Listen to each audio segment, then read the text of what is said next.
Welcome back my YouTube channel. Assalamualaikum warahmatullahi wabarakatuh. Bersama saya Mama Nisa. Pada kesempatan kali ini aku mau sharing pengalaman interview di perusahaan multinasional. Pada kesempatan kali ini aku mau cerita dari awal. Pertama kali aku interview di perusahaan multinasional pada saat tanggal 19 Agustus 2014, aku diresmikan lulus dari sebuah fakultas teknik elektro. Nama kampusnya sekarang itu Institut Teknologi PLN. Pada saat itu aku mulai apply lamaran di Jobstreet atau di JobsDB. Kurang lebih sekitar 2 minggu aku dapat panggilan by telepon oleh Mbak Eva, sekretaris dari divisi aku. Nah, dia memberitahukan bahwa aku dapat panggilan interview. Kantornya itu berada di Jakarta Selatan, daerah Kuningan. Aku datang. Pada saat aku datang itu aku diberikan sebuah tes seperti akademik gitu.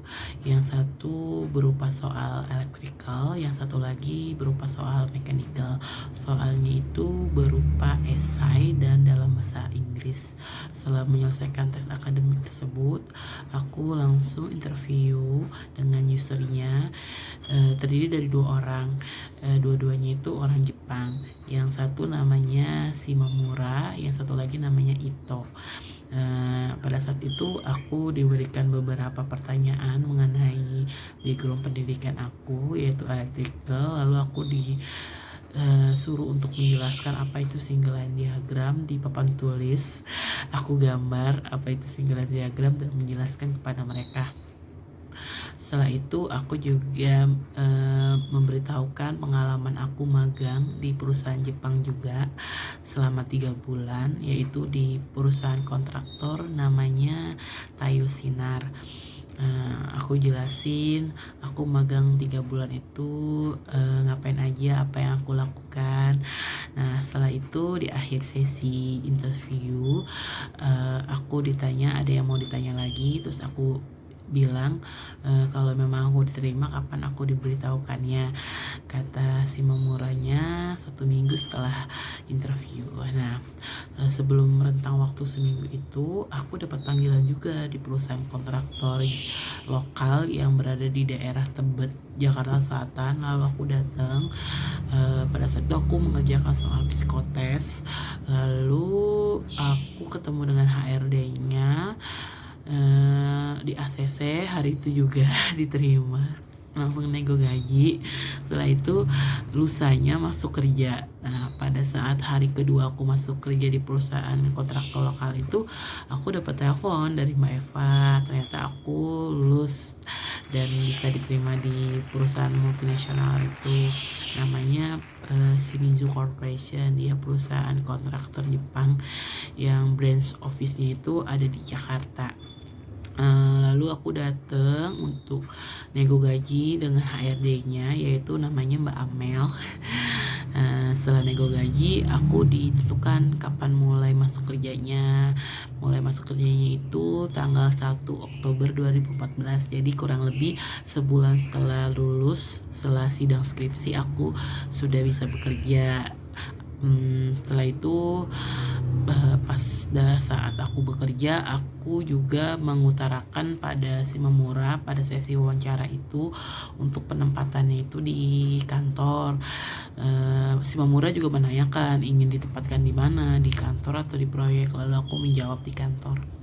Jadi pada saat aku udah mulai masuk tanggal 1 Oktober itu, aku berada di kantor di branch office-nya di Jakarta Selatan. Tips dan trik untuk adik-adik atau para penonton yang ingin bekerja di kontraktor Jepang, saran aku yang pertama menguasai bahasa Inggris, karena komunikasi itu penting. Komunikasi itu hal wajib, karena kita sehari-hari komunikasi tentang pekerjaan apapun gitu melalui bahasa Inggris. walaupun misalnya tidak bisa bahasa Jepang, tapi bahasa internasional itu adalah bahasa Inggris, jadi kita kuasai bahasa itu. Yang kedua, kita kuasai juga background pendidikan kita, karena untuk bekerja di kontraktor pastinya kita menguasai apa yang kita pelajari sama berkuliah ya. Yang ketiga, kita memiliki sifat yang cekatan ya, maksudnya dalam arti kata di perusahaan Jepang itu kita lebih ke spesialis gitu.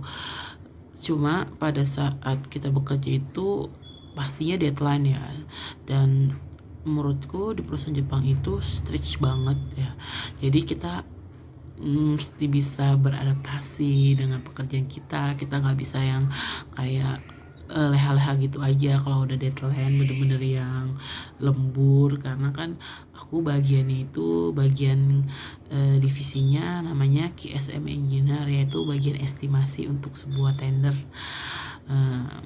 Untuk lebih lanjutnya aku akan bahas ini di sesi berikutnya, apa itu pekerjaan aku selama di Shimizu.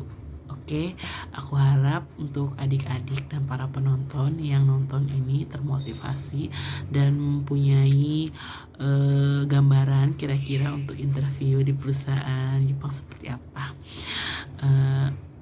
Oke, cukup sekian dan terima kasih. Wassalamualaikum warahmatullahi wabarakatuh. Dadah.